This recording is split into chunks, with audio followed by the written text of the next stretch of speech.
Good morning students. आज मैं आपको बताने जा रहा हूँ figure of speech. Figure of speech क्या होता है? जैसे कि आप हिंदी में पढ़ा होगा आपने अलंकार। अलंकार क्या होता है? अलंकार काव्य की शोभा बढ़ाने वाले शब्दों को अलंकार कहते हैं। उसी तरह इंग्लिश में भी जो कविताएं होती हैं, जो पोएम्स होती हैं, राइम्स होती हैं, स्टैंजास होते हैं, वर्सेस होते हैं, कपलेट्स होते हैं, उनकी शोभा को बढ़ाने के लिए, उसमें वर्ड की शोभा को बढ़ाने के लिए या शब्द या फिर उसके मीनिंग की शोभा को बढ़ाने के लिए हम लोग फिगर ऑफ स्पीच का यूज करते हैं। तो फिगर ऑफ स्पीच वैसे तो बहुत सारे होते हैं, लेकिन मेनली फिगर ऑफ स्पीच 7 कहे गए हैं। ठीक है, तो इन 7 फिगर ऑफ स्पीच को हम लोग आज देखेंगे। ठीक है, बहुत ही ये ब्रीफ वीडियो है, इसको हम लोग बहुत ही शॉर्ट में समझेंगे और इसके डिटेल की एक क्वेश्चन एक आपको वीडियो आगे मैं बना के बता दूंगा आपको। तो आज मैं पहले आपको इसको फिगर ऑफ स्पीच की एक ब्रीफ वीडियो बता रहा हूँ कि ये जो फिगर स्पीच होते हैं मेनली वो कितने होते हैं और उनका पर्पस क्या होता है। तो देखिए वन वन वन करके सबसे पहले फिगर स्पीच को याद करने का एक बहुत ही अच्छा रास्ता होता है। उसका मतलब होता है, ये मैंने लिखा हुआ है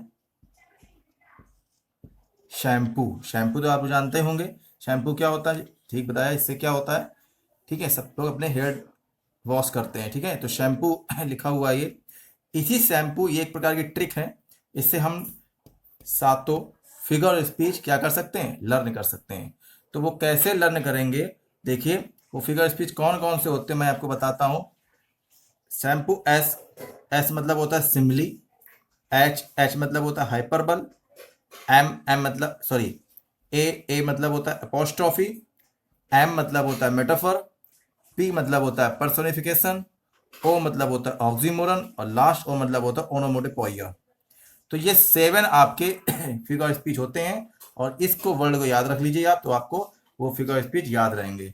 अब मैं आपको वन वन करके फिगर स्पीच बता रहा हूं, उसको आप ध्यान से देखिए। ठीक है, और इसको आप चाहे कॉपी अपने नोट भी कर सकते हैं। इसकी मैं एक्सरसाइज आपको दूंगा एक। ठीक है, तो फिगर स्पीच देखिए, इसमें क्या है। इसमें फर्स्ट मैं आपको बताऊंगा कौन सा? सिमली। ठीक है, तो स्टार्ट करते हैं सिमली से।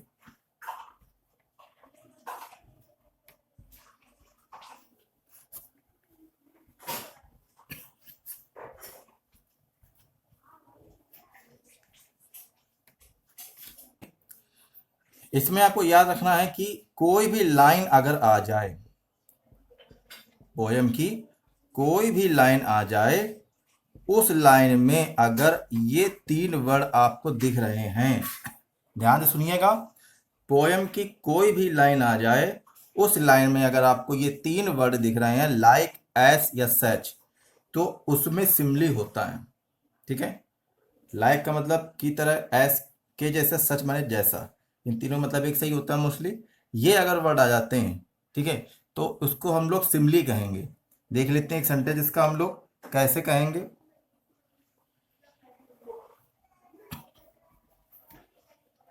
देखिए, life is sorry life is like a poison, means जीवन जहर की तरह है। जीवन जहर की तरह है। यहाँ पर सोचने वाली बात क्या है? ये जो लाइक आया है, ये लाइक हमको बता रहा है कि जो ये जो सेंटेंस लिखा है, ये किससे इंडिकेट है? किस फिगर स्पीच से इंडिकेट है? सिमली से इंडिकेट है। ठीक है, क्योंकि यहाँ पे लाइक आ गया है। ठीक, अब ये क्योंकि ये एक तरह है लेकिन ना कि पॉइजन है। ठीक है, life is like a poison, जीवन जहर की तरह है। तो जब तरह, ऐसा या जैसा, ये इस प्रकार का आपका अगर अर्थ निकल के आता है लाइन्स में, तो आप वहां पर सिमली प्रयोग करेंगे। तो ये किसका है? सिमली का था। नेक्स्ट कौन सा आता है, इसको नोट कर लीजिए। नेक्स्ट कौन सा आता है ये समझ लीजिए। ब्रीफ वीडियो है, आगे के मैं लॉन्ग वीडियो इसके लिए बना दूंगा, लेकिन ये बहुत ही इंपॉर्टेंट, पहले इसको आप समझ लीजिए। सिमली के बाद कौन सा वर्ड था शैम्पू में? एस एच, यानी एच। एच से देखिए,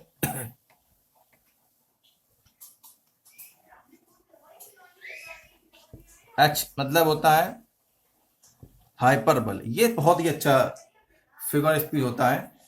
इसका नाम ही लिखा हुआ, इसको आप नाम से ही याद कर सकते हो, हाइपर बल। अगर थोड़ा सा इंग्लिश थोड़ी सी तोड़ के पढ़ेंगे इसको, अगर हम लोग इंग्लिश को थोड़ा सा इस वर्ड स्पेलिंग को थोड़ा तोड़ के पढ़े तो हाइपर बोले ऐसे पढ़ सकते हो। हाइपर बोले, बहुत से लोग होते हैं बहुत बढ़ा चढ़ा के बोलते हैं, बहुत भयंकर बोल देते हैं कि अब मैं ये कर दूंगा, मैं वो कर दूंगा, तो उनके लिए ये वाला फिगर स्पीच बना हुआ है, हाइपर बोले। लेकिन इसको पढ़ेंगे, ये लिखा कि हाइपर बल लिखा हुआ है। तो देखिए ये हाइपर बोले यानी हाइपर बल क्या होता है, ठीक है, इसको कैसे पहचानते हैं, ठीक है, थोड़ा सा अंतर होता है इसमें, देख लीजिए। जैसे माई टीयर्स फिल द ओशियन, मतलब मेरे आंसुओं से क्या भर गया, ओशियन मीन्स पूरा पूरा महासागर भर गया, मेरे आंसुओं से पूरा महासागर भर गया। अब इस सेंटेंस को आपको देख के लग रहा होगा क्या किसी के आंसुओं से महासागर भरा जा सकता है? बिल्कुल नहीं, किसी के आंसुओं से महासागर थोड़ी भर सकते, इतना थोड़ी कोई रो सकता कि महासागर भर जाए। तो यहाँ पर बहुत बढ़ा चढ़ा के बात कही जाती है, जिसमें बढ़ा चढ़ा के बात कही जाती है वो क्या होता है, हाइपरबल।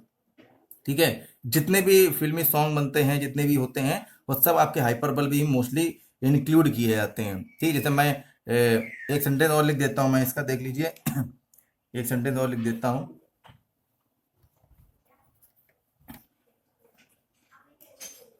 एक सेंटेंस और लिख देता हूँ। I will give moon and stars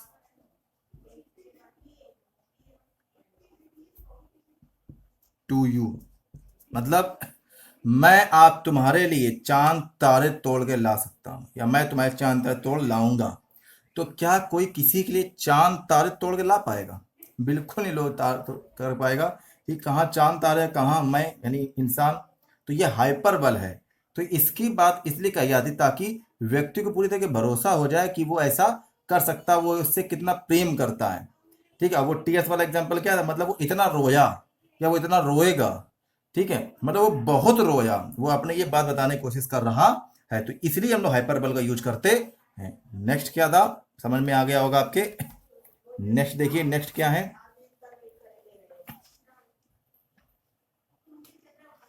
इसके बाद क्या है, एस एच ए यानी एपोस्ट्रॉफी। देखिए एपोस्ट्रॉफी मतलब होता है संबोधन। क्या होता है, संबोधन। जब किसी को बुलाया जाता है तब वहां पर संबोधन का यूज होता है, यानी एपोस्ट्रॉफी फिगर स्पीच यूज होता है। इसको हम लोग कैसे समझते हैं, देखिए इसके लिए सबसे पहले जो एक चीज आती है समझने वाली वो होती है मार्क ऑफ एक्सक्लामेशन। इसमें मार्क ऑफ एक्सक्लामेशन जरूर लगा होगा कि जिसको बुलाया जा रहा है, तो बुलाने के लिए जो संबोधन वर्ड यानी जो भी हॉक वर्ड्स जिसको कह सकते हैं, संबोधन वर्ड जिसको बोलते हैं, हॉक वर्ड्स यूज किए गए, उसके बाद मार्क ऑफ एक्सक्लामेशन 101% आता है। जैसे oh my dear where are you, oh my dear where are you, अरे मेरी प्रिय तुम कहाँ हो। तो यहां पर क्या है, किसी को बुलाया जा रहा है, माय डियर मेरे प्रिय को बुलाया जा रहा है, इसलिए यहां पे लिखा हुआ है। ठीक है, और ओ, ठीक है, किसी को बुलाया जा रहा है इसलिए मार्क एक्सक्लेमेशन यहां पर आया है। ठीक, और वेयर आर यू तुम कहाँ हो, तो यहाँ पे कोई किसी को बुला रहा है, तो जब किसी को बुलाता है तो क्या लगेगा, एपोस्ट्रॉफी लगेगा। ध्यान रखिए किसी को बुलाएगा, और ये है आपका हॉक वर्ड यानी पुकारने वाला शब्द, उसके बाद लगाया आपका क्या, ये मार्क ऑफ एक्सक्लेमेशन। ठीक है, कि समझ में आ गया होगा। एक सेंटेंस और इसका समझ लेते हैं। जैसे एक सेंटेंस हो जाता है O my death when will you come, O my death when will you come, इसको नोट कर लीजिए ऐसे ही, O my death when will you come, अरे मेरी मृत्यु तुम कब आओगी। ठीक, वही व्यक्ति है, कोई याचक है जो अपनी मृत्यु को बुलाना चाह रहा है, तो वहां पे वो कह रहा है कि अरे मेरी मृत्यु तुम कब आओगी। ठीक है, तो ये भी यहाँ पर क्या है, अपॉस्ट्रोफी आपका यूज हुआ है। ठीक है, तो एस एच ए, अब आते हैं एम। देखिए एम क्या है, एम से क्या रिलेट होता है, एम से होता है मेटाफर। ठीक है, मेटाफर और सिमिली ये थोड़े से एक दूसरे से के पूरक हैं। सिंपली में क्या था, हमने क्या देखा था कि लाइक सच एज यूज होता है। मेटाफर में केवल लाइक सच एज नहीं यूज होगा, बाकी पूरा सेंटेंस सिंपली की तरह रहता है। कैसे?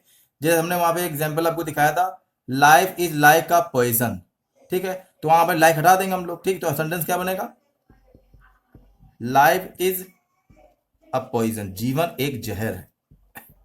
ये बात सत्य है, जीवन एक जहर है। अब देखिए दोनों में अंतर क्या था, उसमें कह रहा था लाइक अ पॉइजन, वो उसकी तरह बना रहा था। यहाँ पे क्या, जीवन ही जहर है, ठीक। और सिंपली में क्या था, जीवन जहर की तरह था, मतलब वो जीवन जहर नहीं था लेकिन उसकी कुछ कुछ तरह था, पूरी तरीके से नहीं था सिंपली में, ठीक है, जीवन। लेकिन यहाँ पे क्या, पूरी तरीके से जीवन को बताया गया, पूरा जीवन ही क्या है, जहर है, मतलब जीवन इक्वल टू जहर। और उसमें क्या था कि जीवन इज इक्वल टू जहर बाई टू, मतलब क्या हो गया कि जीवन जो है पूरी तरीके से जहर नहीं कर सकता, उसमें जीवन जहर की तरह तो है, ठीक है, लेकिन पूरी तरीके जीवन नहीं था उसमें जहर। और इसमें क्या, जीवन पूरी तरीके से जहर है। समझ में आ गया? तो मेटाफर ये होता है कि जिसको पूरी तरीके से मान लिया जाता है कि ये चीज यही है, तो वो होता है क्या, मेटाफर होता है। सिंपली में उसको उसकी तरह बताया जाता है, ठीक है। तो ये दोनों में अंतर है, इसको ध्यान रखिएगा। लाइफ इज अ पॉइजन, जीवन एक जहर है, ठीक है। नेक्स्ट आता है मेटाफर के बाद क्या आता है, SHAMP। पी मतलब देखिए पी का मतलब क्या है, पर्सोनिफिकेशन, इसका मतलब होता है मानवीकरण, ठीक है। अब देखिए मानवीकरण मैंने बोला हिंदी में, इस मानवीकरण को नोट कर लो, मानवीकरण, मानवीकरण नोट कर लिया। अब मानवीकरण नोट करने के बाद इसको बीच से हटा दो, हो गया मानवी, यानी मानव के तरह कार्य, ठीक है, मानव की तरह कार्य, पहले इसको नोट कर लीजिए। मानव की तरह कार्य मतलब जैसे मनुष्य कार्य करता है, ध्यान सुनिएगा, जैसे मनुष्य कार्य, इसको नोट कर लीजिए, जल्दी से नोट कर लीजिए इसको। जैसे मनुष्य कार्य करता है वैसे ही जब कौन काम करने लगे, डेड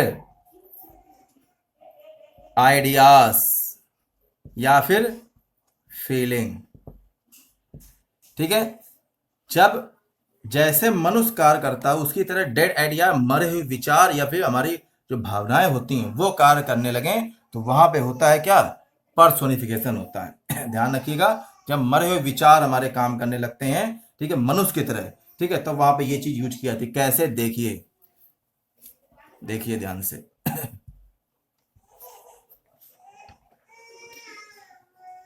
जैसे लिखा है,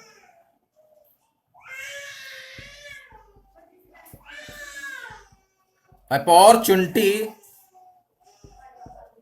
कम्स वंस, अवसर एक बार आता है, अवसर एक बार आता है। अब यहां पर जो अपॉर्चुनिटी है वो क्या है, डेड आइडियाज या फिर फीलिंग कहेंगे। अवसर, अवसर किसी को दिखता है, नहीं दिखता है, जो चीज दिखती नहीं है वही पर्सोनिफिकेशन में आती है, ध्यान रखना, जो चीज दिखती ही नहीं है पर अपॉर्चुनिटी किसी की दिखती है, अपॉर्चुनिटी की भाई तुम्हारी अपॉर्चुनिटी ये रखी है, ऐसी तो है नहीं, तो अपॉर्चुनिटी किसी की दिखती नहीं, अवसर कम, ठीक है, कम्स वंस, एक बार आता है। तो यहां पर आने का काम वैसे करता कौन है, मनुष्य, मनुष्य आता है ना, he comes, Ram comes, you come, मनुष्य आता है ना, रमेश कम्स, ठीक। ऐसे ही उसी तरीके से अपॉर्चुनिटी को बताया गया है कि अपॉर्चुनिटी एक बार आती है। तो यहां पर मनुष्य की तरह जो क्रियाएं होती हैं वो क्रिया कौन कर रहा है, डेड आइडियाज कर रहे हैं, यानी डेड फीलिंग्स कर रहे हैं। तो ये क्या होता है, आपका पर्सोनिफिकेशन होता है, ठीक है। एक इसका एग्जांपल और देख लीजिए इसका एग्जांपल एक और देख लीजिए,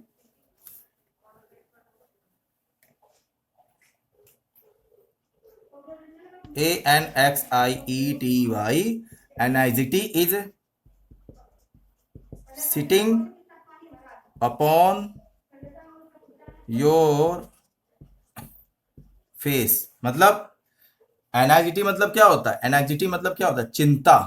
ये सिटिंग बैठी है अपॉन योर फेस, मतलब तुम्हारे चेहरे पर, तुम्हारे चेहरे पर चिंता दिखाई दे रही है।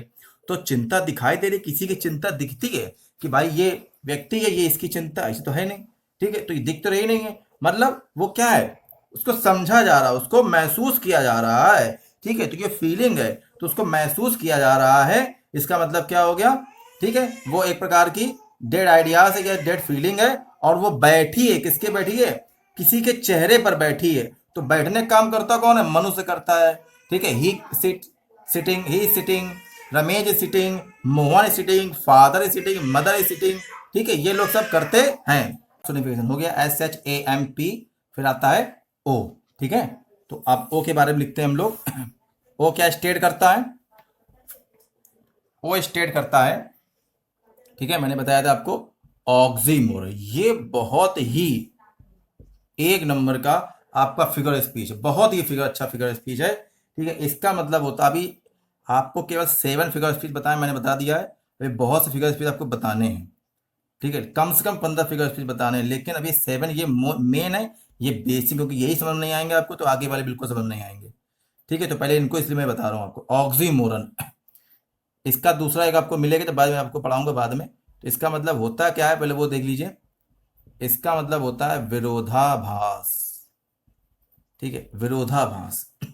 विरोधाभास मतलब होता है कि दो बातें, ठीक है, दो बातें क्या होती हैं, बिल्कुल विरोध कर रही होती हैं, ठीक है। ये कहा जाता है कि ये चीज ऐसी है, लेकिन ये चीज ऐसी फिर नहीं है, तो दोनों चीजें क्या है उसमें अलग रहती हैं, ठीक है। तो वो क्या होता है, ऑक्सीमोरन, ठीक। जैसे देखिएगा, लिखा हुआ है, this is an open secret.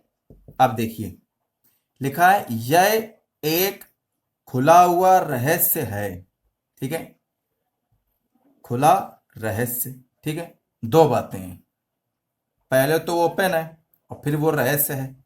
रहस्य जो होता है वो कैसा होता है, क्लोज, किसी को समझ में ना आए, ठीक है, केवल हमको ही पता चले, ऐसा होता है रहस्य। लेकिन वो कैसा, ओपन है। तो कोई भी चीज, ठीक है, जब दो बातें कही जाती हैं और दोनों विरोध करती हैं एक दूसरे का, तो वो होती है क्या, ऑक्सीमोरन वहां पर। लेकिन यहाँ पे समझने वाली बात ये है कि दोनों वर्ड एक साथ लिखे होते हैं इसमें, ये ध्यान रखना, दोनों वर्ड जो अपोजिट होते हैं वो एक साथ लिखे होंगे। इसके आगे एक मैं आपको और बताऊंगा, पैराडॉक्स होता है, एक पैराडॉक्स भी कटाक्ष अलंकार उसको कहते हैं। उसमें क्या होता है, उसमें वो आगे बताएंगे पैराडॉक्स। तो उसमें क्या होता है, उसमें सेंटेंस होते हैं, वर्ड नहीं, उसमें सेंटेंस दो होते हैं एक साथ लिखे जाते हैं, उसमें आपका, ठीक है, कटाक्ष होता है, मतलब विरोधाभास उसमें होता है। लेकिन इसमें क्या है, वर्ड होते हैं एक साथ, उनका विरोधाभास होता है। This is an open secret, open और सीक्रेट दोनों एक दूसरे क्या है, ये इसका अपोजिट है और ये इसका अपोजिट है, ठीक है। वो कभी सीक्रेट ओपन हो ही नहीं सकता है, ठीक है। तो ये आपको समझ में आ गया होगा ऑक्सीमोरन का, ठीक है, विरोधाभास। नेक्स्ट और लास्ट कौन सा आपका बचा हुआ है, उसको देख लेते जल्दी से।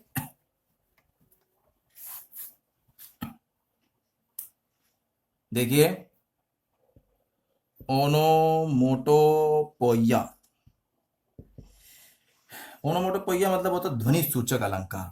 ध्वनि सूचक अलंकार देखिए, किसी भी डेड आइडियाज, फीलिंग, या फिर जो लिविंग्स हैं उनके आइडियाज, फीलिंग अगर आवाज उत्पन्न करते हैं, ये आपका अपॉस्ट्रोफी नहीं है, बुलाना होता है उसमें, आवाज उत्पन्न करते हैं, तो वो होता है ओनोमोटोपोइया। कैसे, जैसे चिड़ियों की आवाज, ठीक है, बर्ड्स की आवाज होती है, ठीक है, बीज की आवाज होती कि नहीं होती है।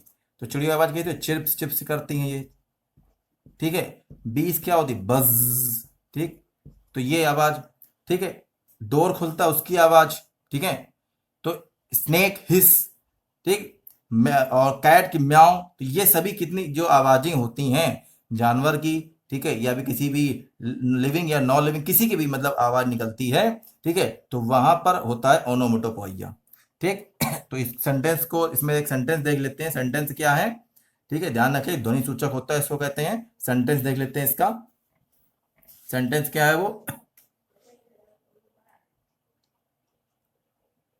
बीज are bees are buzzing in, sorry, buzzing around the hive. Hive means क्या होता है, छत्ता। बीच में मधुमक्खियां 8 बजे में भिनभिना रही हैं, अराउंड द बीस हाई मीन्स छत्ते के आसपास मधुमक्खियां भिनभिना रही हैं, तो भिनभिनाना ये किसकी आवाज है? बीस की। तो यहाँ पे कौन सा फिगर स्पीच हो गया? ओनोमोटोपोइया हो गया। ठीक है, तो ये आवाज निकल के उनकी आ रही है। तो ये आपके थे 7 फिगर ऑफ स्पीच। ठीक है, इसको आप कॉपी में नोट कर लीजिए। ठीक है, इसकी एक्सरसाइज मैं दूंगा आपको, और आपको आइडेंटिफाई करके बताना है कि कौन सा इसमें फिगर स्पीच है। मैं एक बार फिर से वो ट्रिक लिख देता हूँ, ट्रिक के अकॉर्डिंग आप नोट कर लीजिए इसको। वो ट्रिक ये थी, ध्यान से रखिएगा इसको, SHAMPOO, shampoo. Shampoo, simile, hyperbole, apostrophe, metaphor, personification, oxymoron, onomatopoeia. ठीक है, समझ में आ गया आपके?